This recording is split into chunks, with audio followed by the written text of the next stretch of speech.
Para penumpang kami yang terhormat, mohon perhatian. Selamat datang dalam pesawat Isma Farsi dengan tujuan kawasan wilayah Batara, Jatim. Kami mohon Anda untuk tetap duduk sampai lampu tanda kenakan sabuk pengaman dipadamkan dan pesawat berhenti dengan sempurna pada tempatnya. Saat ini Anda bersama dengan Baswara.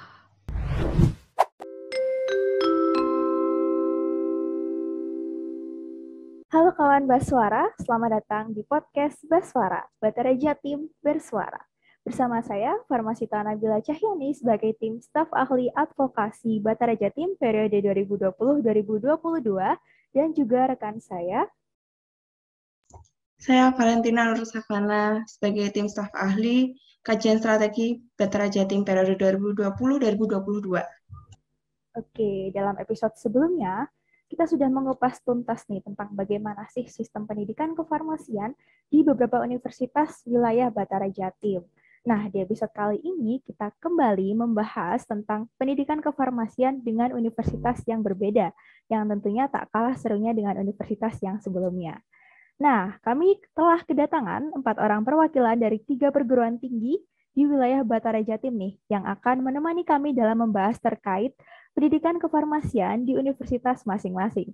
Saat ini kami telah kedatangan narasumber dari Universitas Udayana, yakni Kak Gein dan Kak Aditya. Kemudian ada Kak Gadis dari Universitas Jember dan juga Kak Akila dari Universitas Hang Tuah.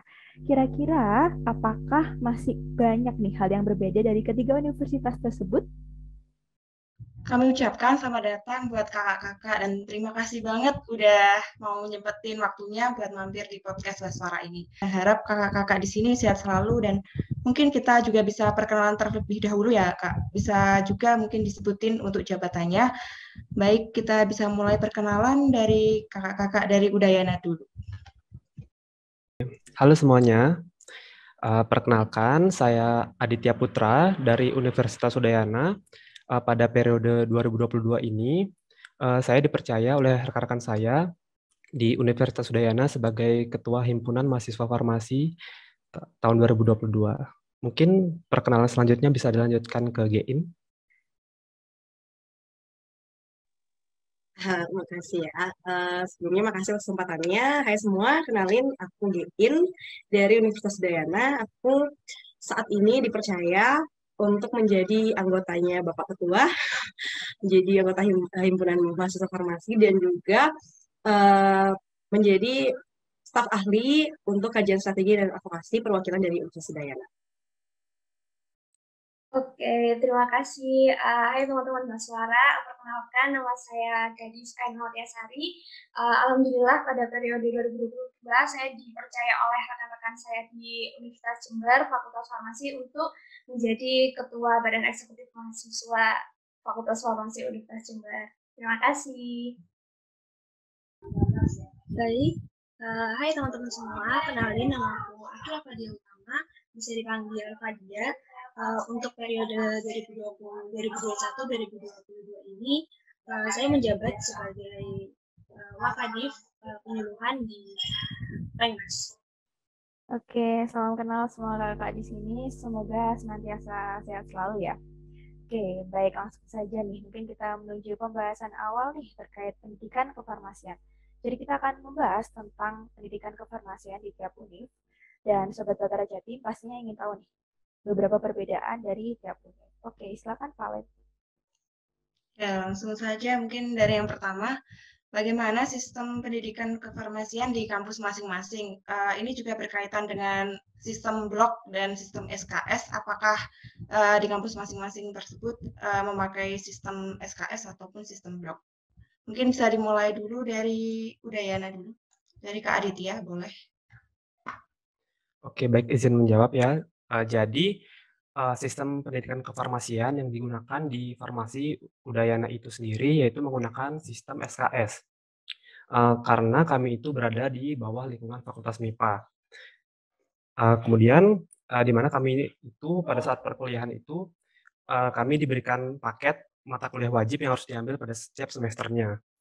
Nah, kurang lebih dalam satu semester itu kami mengambil 12 mata kuliah wajib, dan apabila mahasiswa tersebut mendapatkan indeks prestasi di atas 3,5, maka diperkenankan untuk mengambil mata kuliah pilihan sebanyak 2 atau setara dengan 4 SKS. Mungkin dari saya sekian. Baik, mungkin bisa lanjut ke Kak Dein juga boleh kalau jika ingin menambahin dari Kak Aditya tadi.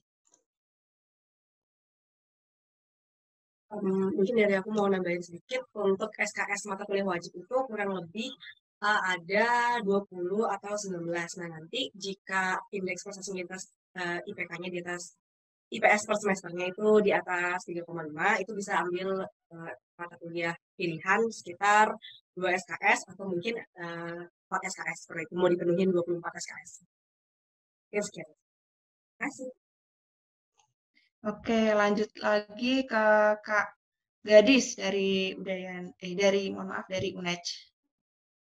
Oke, terima kasih. Kalau dari UNED sendiri hampir sama kayak teman-teman di Udayana. Jadi kami di sini menggunakan sistem SKS ya. Jadi hampir sama juga, mungkin hampir setiap semua universitas gitu ya. Kita semester 1-2 juga ada udah dipaket gitu kan, semester 1-2. Nah, nanti kalau teman-teman IP mungkin bedanya sama teman-teman Udayana, kalau di UNED ini di atas 3 itu bisa mengambil 24 SKS full kayak gitu, bisa ambil mata kuliah cutting atau mengambil mata kuliah pilihan. Itu mulai bisa semester 3 setelahnya. Sisanya hampir sama sih, sama kayak teman-teman Udayana tadi. Itu dari UNED. Oke, lanjut dulu ke Kak Akila dari UHT. Gimana? Oke, kalau di UHT sendiri itu kurang lebih sama kayak UNED, karena kita bisa ngambil 24 SKS ketika kita tuh IPK-nya di atas 3 gitu.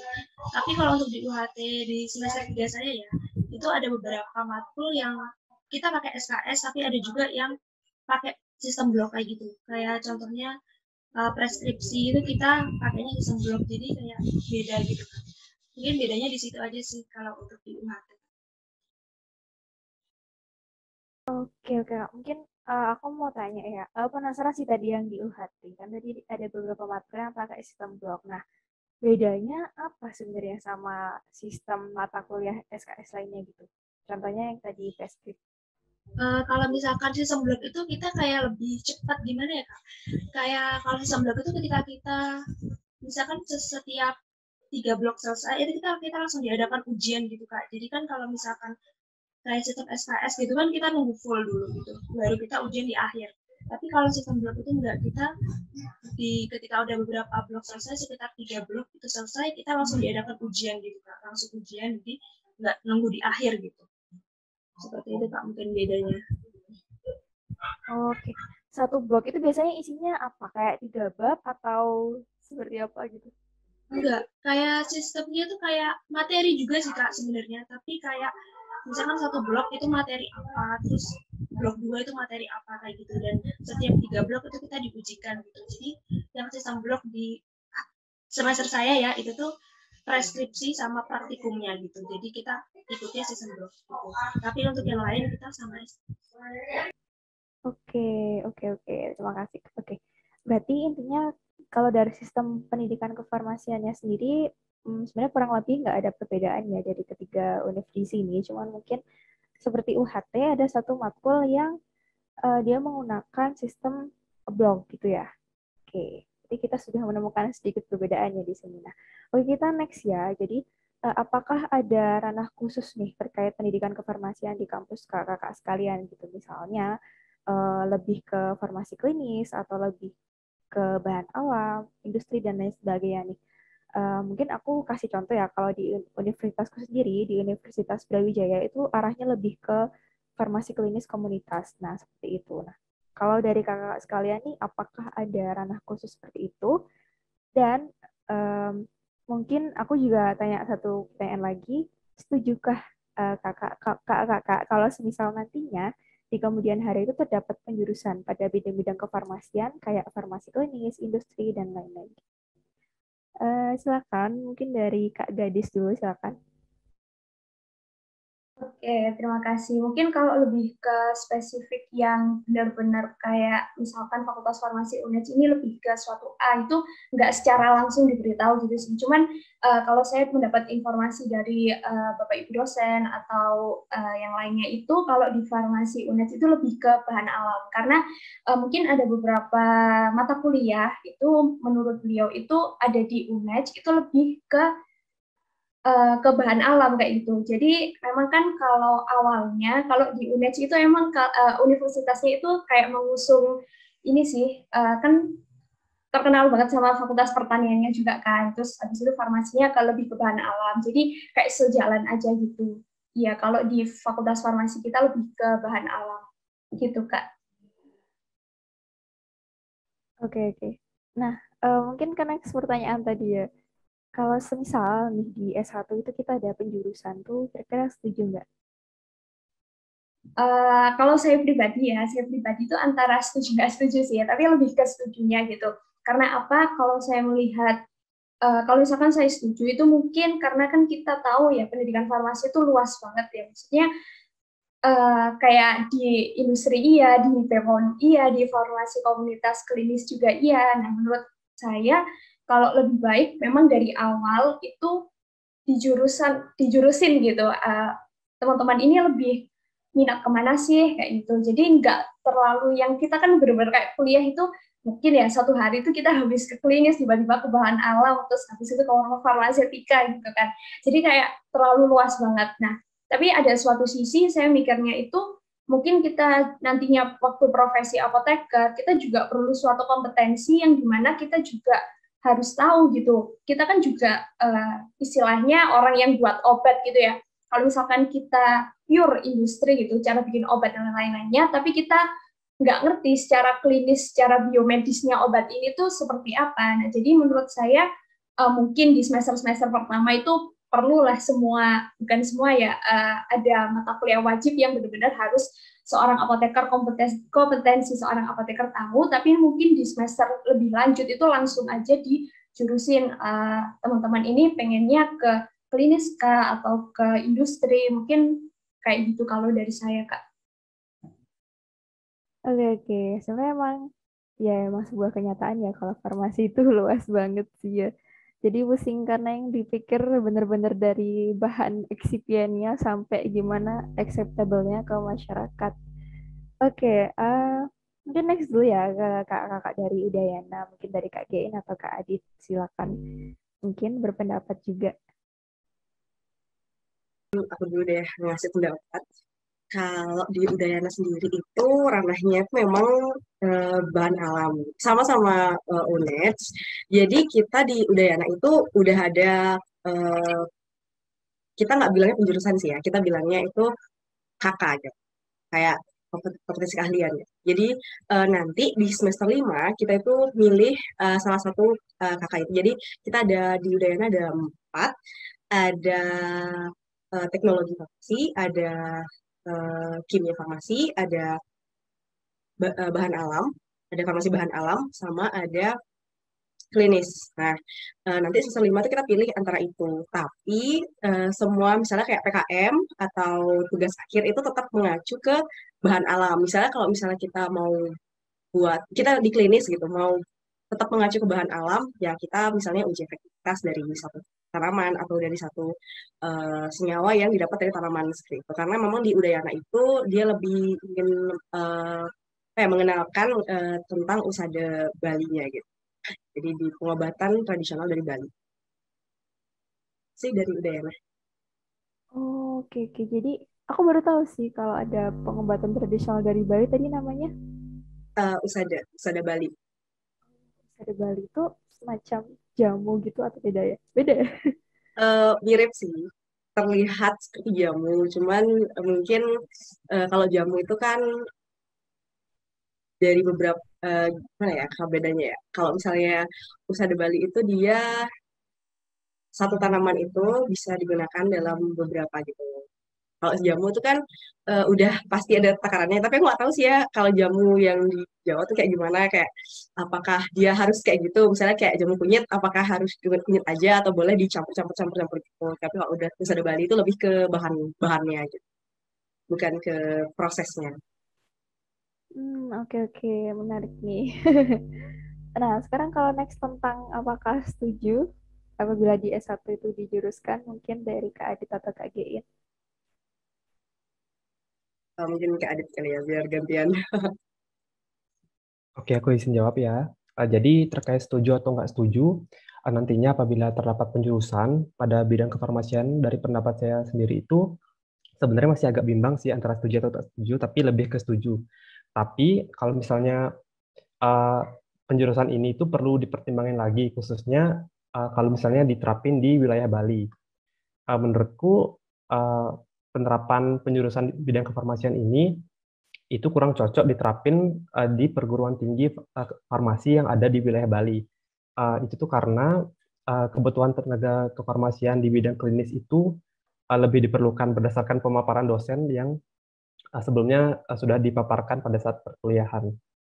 Tapi tidak menutup kemungkinan akan ada peningkatan kebutuhan tenaga kerja di bidang industri ataupun bahan alam. Tapi berdasarkan seperti yang telah dijelaskan oleh dosen tadi, itu dikatakan bahwa industri atau pabrik obat tradisional yang ada di Bali itu perkembangannya tuh kurang begitu. Sehingga apabila nantinya diterapkan penjurusan pada bidang kefarmasian, yang ditakutkan itu adalah semakin berkurangnya kesempatan bagi tenaga kefarmasian di bidang industri ataupun bahan alam untuk bekerja karena berkurangnya skill di bidang lain. Mungkin dari aku segitu. Oke. Emang cukup pro kontra ya ini tentang penjurusan-penjurusan di S1. Kita next dulu deh, kalau Kakak Akila mungkin gimana Kak ranahnya di kampus dan apakah setuju juga gitu? Apakah nggak setuju juga nih dengan penjurusan di S1? Silakan Kak. Kalau saat ini untuk di Hang Tuah sendiri belum ada kayak ranah yang spesifik kayak menjurus ke klinis atau industri gitu sih. Jadi kita kayak masih menyeluruh gitu. Tapi untuk pendapat saya yang terkait tentang setuju atau enggaknya, kalau saya lebih ke setujunya sih. Karena kalau menurut saya ketika kita setuju tuh kita kayak bisa lebih mendalam gitu, kayak mempelajari tentang sesuatu, nggak kayak banyak banget kita pelajarinya gitu. Saya juga yakin sih ketika kita pelajarinya lebih mendalam gitu, kita bakal banyak menciptakan inovasi yang bisa berguna gitu Kak untuk masyarakat sekitar kita gitu sih kalau dari saya. Oke, dengan adanya penjurusan berarti kayak lebih menimbulkan potensi adanya ahli-ahli gitu ya, kayak jadi kayak dia benar-benar ahli di klinis, dia benar-benar ahli di industri, bahan alam dan lain sebagainya. Oke, mungkin kita next dulu deh, yuk Len. Oke, lanjut ya. Tadi kan udah dibahas nih tentang sistem pendidikan seperti apa. Nah, kan kita kan sekarang juga online, juga ada sistem pendidikan kita juga terkait misalnya di UNED sendiri ada agrofarmasi ya tadi terkait pertanian seperti itu. Nah, di sini aku mau nanya nih, apa aja sih kelebihan dari sistem pendidikan di kampus masing-masing itu? Dan mungkin terkait dengan mata kuliah, apakah ada mata kuliah khusus yang terdapat di kampus masing-masing yang tidak ada di kampus lain, seperti itu? Mungkin bisa mulai dari Kak Gadis dulu. Oke, tadi yang pertama bagaimana kayak pendidikan farmasi di universitas saya gitu ya. Menurut saya apalagi di situasi online kayak gini, menurut saya alhamdulillahnya sudah berjalan dengan sangat baik gitu ya. Kan ini udah hampir 2 tahun gitu ya, fakultas kami itu beradaptasi dengan keadaan online kayak gini. Mungkin semester waktu saya online dulu semester 2 ya, itu emang kayak sangat-sangat belum tertata gitu ya, karena kan kayak mendadak banget gitu kan. Awal-awalnya libur 2 minggu gitu, tahu-taunya sampai 2 tahun gitu kan.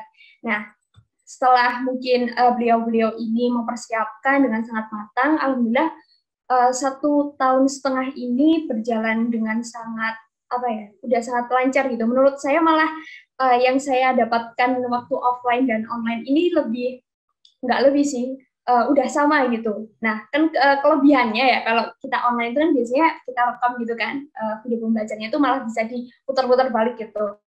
Terus selalu untuk Bapak Ibu dosennya alhamdulillah sudah sangat mengayomi kita gitu, bertanggung jawab untuk jadi nggak hanya sekedar kasih tugas terus ujian tiba-tiba ada nilai, itu enggak. Jadi kita sudah diampu dengan sangat baik, sistemnya juga sekarang sudah tertata, sudah kita di Universitas Jember sudah sangat mulai beradaptasi dengan keadaan online saat ini. Nah, alhamdulillahnya juga semester bawah saya, angkatan 20 ini juga udah mulai offline ya, jadi kayaknya mau hybrid juga untuk tahun depan, kalau enggak ya semoga nggak ada lonjakan lagi. Nah, lalu yang pertanyaan kedua tadi, apakah mohon diulangi ya tadi pertanyaan kedua, kalau ada matkul yang beda itu ya di saya. Iya, iya. Oh iya benar. Ya, benar. Oke, jadi setelah saya tanya-tanya ke senior, itu ada nggak sih matkul yang beda gitu? Nah, rata-rata beliau menjawab itu, kan karena kita juga nggak tahu keadaan matkul apa aja sih di universitas teman-teman kita yang lain kayak gitu. Cuman saya pernah dengar itu ada suatu mata kuliah, namun di BSPA sih, itu ada kita, nggak tahu ya, mungkin teman-teman ini ada apa enggak, atau pokoknya saya diberitahu oleh dosen saya itu ada saintifikasi jamu. Karena kita ada agrofarmasi, jadi benar-benar bahan alamnya itu digenjot gitulah istilahnya. Jadi banyak banget beberapa matkul itu lebih kita dijurusin ke bahan alam, tapi nggak menutup kemungkinan juga ada beberapa bidang yang lain itu juga ada matkul pilihannya juga. Tapi yang saya rasa itu tentang adanya saintifikasi jamu itu mungkin lebih memperjelas kalau fakultas saya itu lebih ke bahan alam gitu sih, Valen. Ya, oke. Berarti kalau dari UNED sendiri tuh kayak lebih mendepankan dari agrofarmasi sendiri ya, seperti itu. Terus terkait dari sistem online tadi kan sempat kita udah menjalani selama hampir 2 tahun ya. Kalau dari angkatan 2019 sih, apakah tahun depan mungkin rencananya hybrid atau seperti apa? Mungkin ada dari fakultas sendiri, apakah sudah menyampaikan? Oke, setahu saya yang informasi yang saya dapatkan dan mencari-cari informasi juga, saat ini Bapak Ibu dosen tengah persiapan. Kan kemarin itu istilahnya adik-adik angkatan 20 itu sebagai kayak persiapan gitulah, adaptasi bisa nggak sih sistem kayak gini tuh diterapi gitu. Nah, alhamdulillahnya juga sukses gitu kan, kemarin nggak ada yang terkena naudzubillah gitu, terkena COVID itu alhamdulillah sudah bebas. Terus dari segi keamanannya juga sudah alhamdulillah gitu. Jadi yang saya tahu, jadi Bapak Ibu dosen dan tim Satgas COVID itu tengah mempersiapkan untuk semester depan, semester genap ini tengah dicoba seluruh angkatan itu dicoba untuk hybrid, terutama untuk praktikumnya ya, karena kan sangat penting itu menurut kami. Itu sih mungkin, tapi untuk kayak surat keputusan dari rektorat itu sampai saat ini belum ada sih. Kayak gitu, Valen. Oke, baik-baik. Sangat jelas ya, udahan. Mungkin lanjut dulu ke Kak Akila dari UHT. Baik, Kak. Kalau tadi terkait sistem online dan offline ya, yang tadi pertanyaan pertama. Jadi kalau saya kan angkatan 2020 nih, Kak. Jadi kayak saya pas masuk itu langsung ngikutin online gitu. Jadi kalau dari saya sendiri itu awalnya emang agak susah gitu, apalagi di bagian praktikumnya gitu ya, karena kita cuma ngelihat tanpa kita langsung di dalam lab gitu kan. Tapi karena dipaksa dengan keadaan, ya mau nggak mau emang harus bisa gitu ya. Jadi kalau dari angkatan saya terus kemarin sempat diberlakuin offline juga, saya udah pernah kemarin offline selama 1 bulan, itu ya berjalan dengan efektif juga sih, dan katanya bakal berjalan lagi itu tuh tahun depan gitu, bakal diadain offline lagi. Kayak gitu, Kak. Terus tadi terkait mata kuliah ya. Kalau menurut saya di Hang Tuah ini ada mata kuliah ilmu kelautan gitu. Karena kan Hang Tuah sendiri ini tuh kayak berbasis kelautan gitu ya kampusnya. Jadi di sana tuh kita kayak diajarin tentang zona-zona laut gitu, terus juga sumber daya laut, terus hukum-hukum laut juga kita diajarin gitu sih. Menurut aku kalau kelebihannya di Hang Tuah. Terus juga ada UKM kayak UKM menyelam gitu ya. Mungkin nggak tahu kalau di kampus-kampus lain ada atau enggak, tapi kalau di kampus saya itu sih yang kayak lebih ditekankan. Seperti itu. Oke, menarik nih tentang kelautan. Nah, ini saya juga baru mendengar dari UHT sendiri kalau ada kelautan yang memang beda dari univ-univ lain sih. Kalau boleh tahu nih tentang kelautan itu, apakah nantinya itu mungkin ada di semester berapa dan apakah ada di semester lanjutan kayak gitu?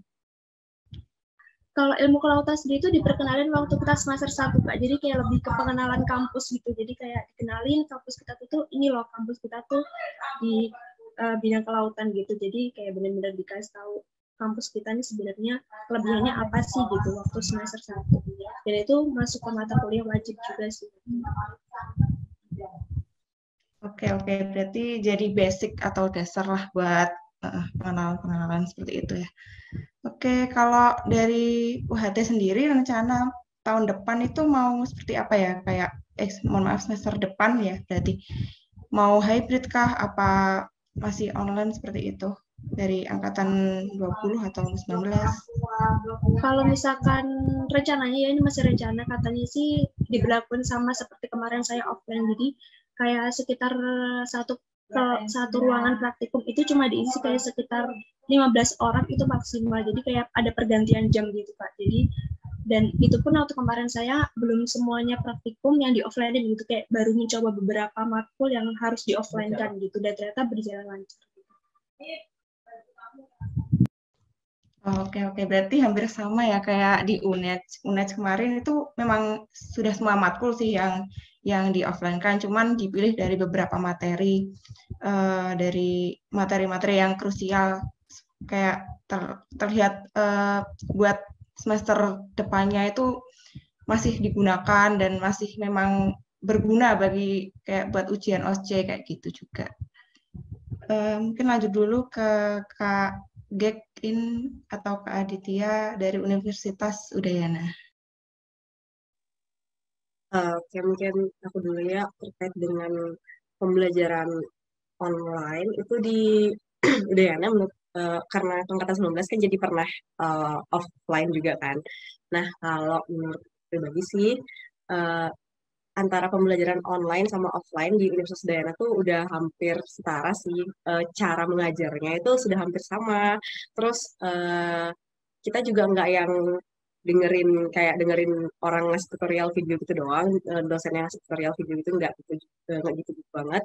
Jadi nanti mungkin di Udayana tuh ada beberapa materi yang mungkin dosennya memang menjelaskan gitu. Terus nanti untuk sebab umumnya dijelasin sama dosennya kayak pengertian dan sebagainya. Nah, nanti dari dosennya itu dia akan ngasih kita kesempatan untuk menggali informasi tentang materi yang lebih khusus. Jadi mahasiswanya itu juga ditingkatin kayak curiosity-nya gitu, pengen seberapa dalam sih dia tuh bisa menggali materi. Nah, kalau udah gitu nanti setelah itu akan ada sesi presentasi. Jadi tetap sama aja kayak kita tuh kuliah offline, kayak kadang dikasih kasus, terus habis itu nanti kita presentasi kasusnya, hasil kita dapat tuh kayak gimana gitu. Tetap ada case study-nya gitu. Jadi online-nya Universitas Udayana tuh serasa kayak offline sih. Jadi udah sangat baik banget.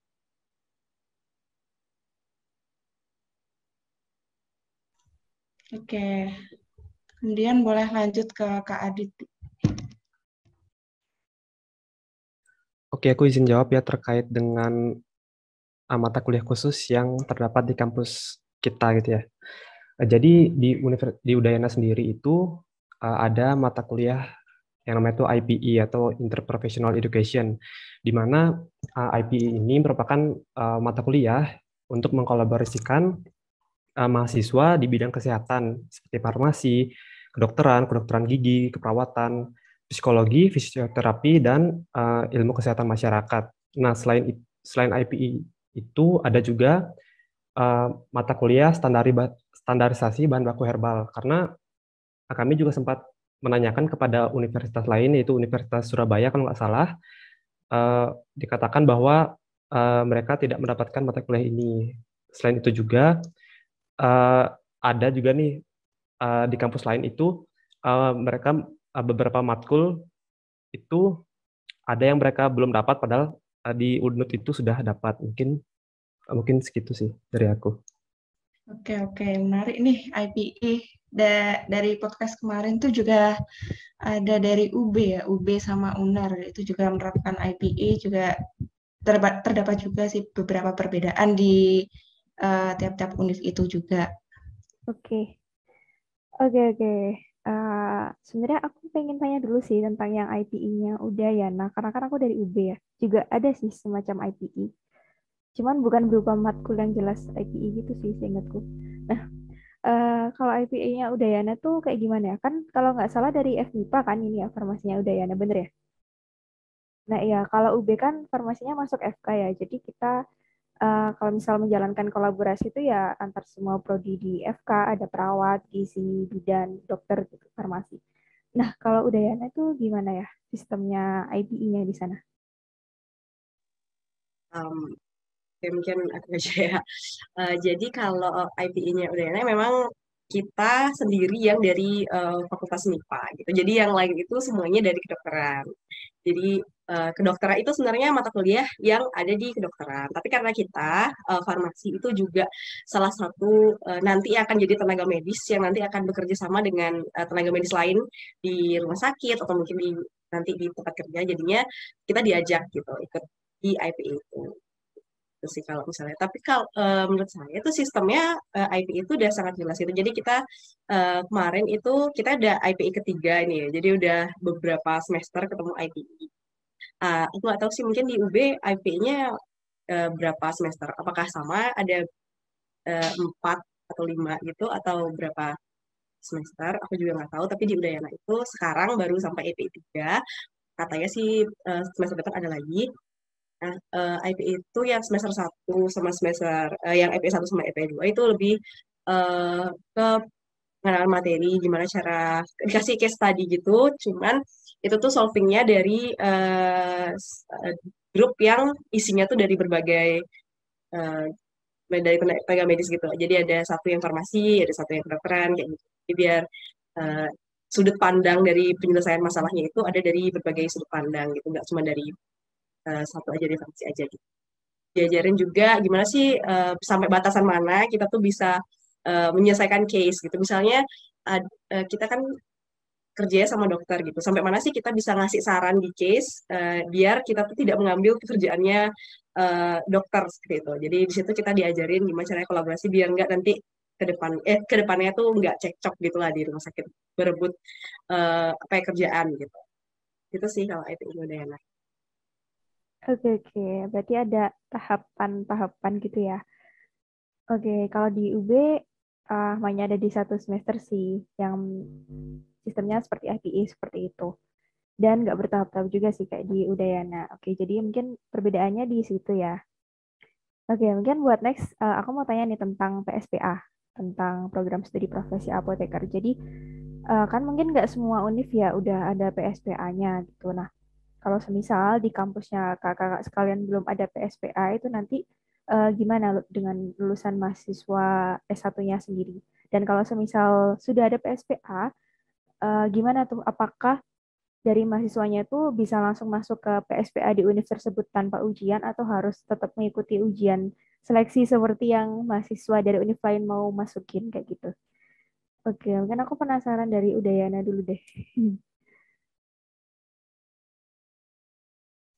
Baik, izin menjawab ya. Jadi di Udayana sendiri itu kebetulan udah ada PSPA-nya. Kemudian kalau misalnya nih kita udah dapat S-Farm, itu tuh dari Udayana, dari lulusan Udayana tuh bisa mendaftar di PSPA UNUT, tapi kami tetap ikut semacam ujian seperti itu. Tapi lulusan UNUT itu diprioritaskan untuk masuk ke PSPA Udayana. Mungkin sekian sih. Oke, Apakah ada syarat IPK ya? Mungkin harus di atas 3 atau seperti apa? Terkait syarat IPK itu aku belum sempat baca sih ya, terkait syarat-syaratnya itu. Oh, oke, oke. Berarti intinya tetap ikut seleksi ujian tulisnya gitu ya? Iya, benar. Oke. Mungkin kalau dari UHT gimana? Kalau di UHT sendiri karena belum adanya PSPA itu, jadi mungkin lulusan farmasi itu S1 itu mungkin bisa daftar ke universitas yang memang menerima dari masa eksternalnya itu. Kita next ke UNED ya. Kalau di UNED gimana Kak Gadis?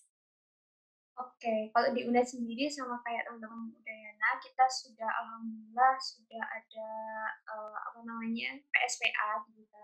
Nah, untuk sistem masuk ke PSPA itu sempat kita beberapa angkatan kemarin itu sebelum online ya, itu kita ada bisa gitu menerima dari universitas lain gitu, tapi tetap ada ujiannya. Nah, bedanya itu dari teman-teman UNED sendiri tetap ada ujiannya, cuman kalau dari teman-teman yang non UNED itu ada wawancaranya sendiri. Jadi tetap teman-teman UNED itu nanti melaksanakan istilahnya ujian gitu, kayak ujian masuk. Nah, itu bisa langsung ke PSPA, dan sama kayak teman-teman di Udayana juga ada prioritasnya. Jadi ada kuotanya gitu antara non-UNED sama UNED. Nah, tapi cuman beberapa angkatan terakhir ini semenjak online ini ya, kita menutup pendaftaran dari yang non-UNED gitu. Jadi kita prioritaskan langsung dari kakak-kakak yang lulusan farmasi UNED. Gitu sih kalau di UNED sekarang, Kak. Oke, oke. Terima kasih. Kita next dulu ya, Valen.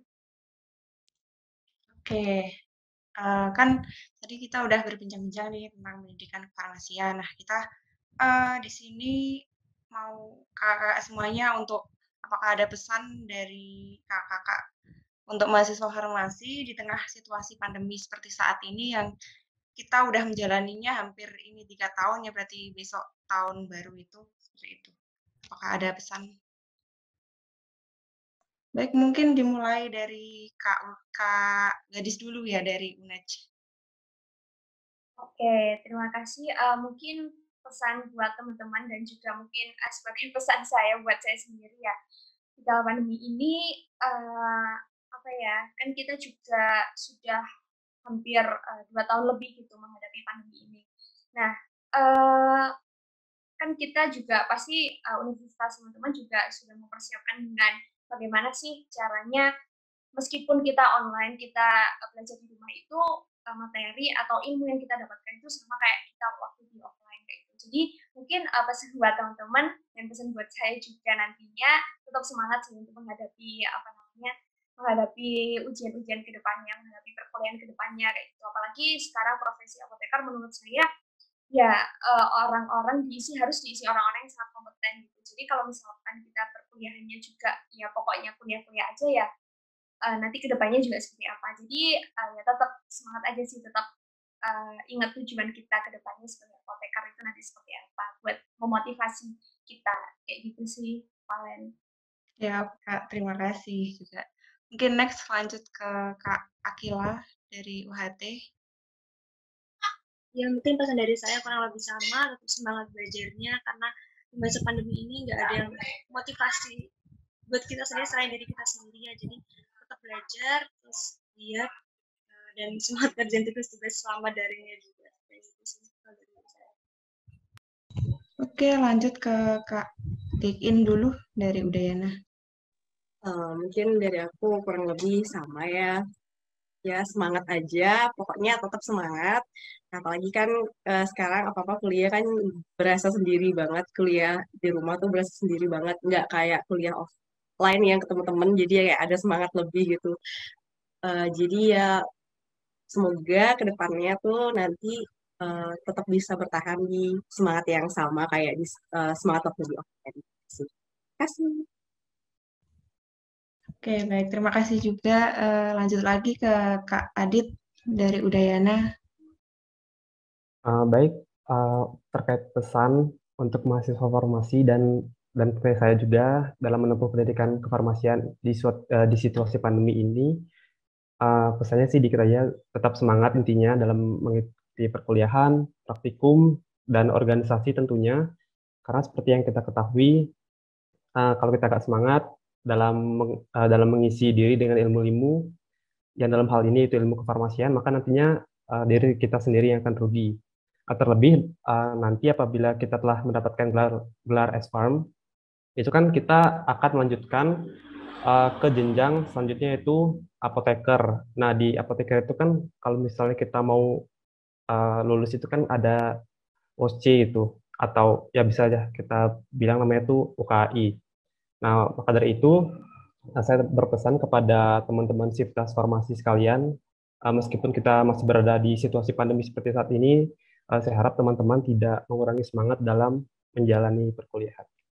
Mungkin sekian dari saya, terima kasih. Wah, terima kasih untuk kakak-kakak semua yang sudah meluangkan waktunya untuk datang ke podcast Baswara dan sudah berbincang-bincang banyak mengenai pendidikan kefarmasian kepada kawan Baswara. Melihat luasnya ranah farmasi baik di industri, klinis, komunitas, dan sebagainya, ternyata juga memang bisa berdampak pada perbedaan ranah pendidikan farmasi. Mungkin ada dari universitas yang lebih ke arah klinis ataupun lebih ke arah agrofarmasi ataupun di pertanian tadi, dan juga bahan-bahan alam. Kami sebagai mahasiswa farmasi tentunya sangat berharap pendidikan kefarmasian ini lebih merata dan juga bisa menghasilkan lulusan-lulusan yang sangat berkualitas.